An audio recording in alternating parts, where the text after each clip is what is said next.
अस्सलाम वालेकुम। इस जीत का क्या मेरिट होता?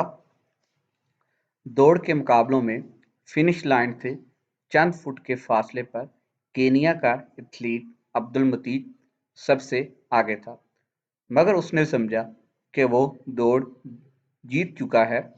उसके बिल्कुल पीछे स्पेन का रनर एवन फर्नांडिस दौड़ रहा था। इसने जब देखा कि मतीज गलतफहमी की बुनियाद पर रुक रहा है, तो उसने उसे आवाज़ दी, दौड़ो, अभी फिनिश लाइन क्रॉस नहीं हुई। मत्ती इसकी लैंग्वेज नहीं समझता था, इसलिए उसे बिल्कुल समझ ना आई।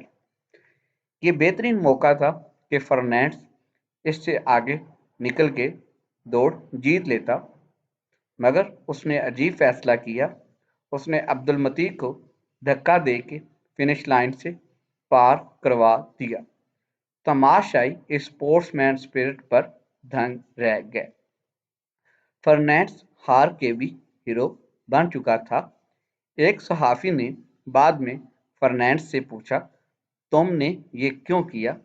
फर्नांडिस ने जवाब दिया, मेरा ख्वाब है कि हम एक ऐसा मुआशरा कायम करें जहां कोई दूसरे को इसलिए धक्का दे ताकि वो जीत सके। सहाफ़ी ने फिर पूछा, मगर तुमने केनिया के एथलीट को क्यों जीतने दिया? फर्नांडिस ने जवाब दिया, मैंने उसे जीतने नहीं दिया, वो वैसे ही जीत रहा था, ये दौड़ इसी की थी। सहाफ़ी ने इसरार किया, मगर तुम ये दौड़ जीत सकते थे। फर्नांडिस ने इसकी तरफ देखा और बोला, इस जीत का क्या मेरिट होता? इस मेडल की क्या इज्जत होती? मेरी माँ मेरे बारे में क्या सोचती? इक़दार नस्ल दर नस्ल मुंतकिल होती हैं। हमें अपने बच्चों को क्या सिखाना चाहिए?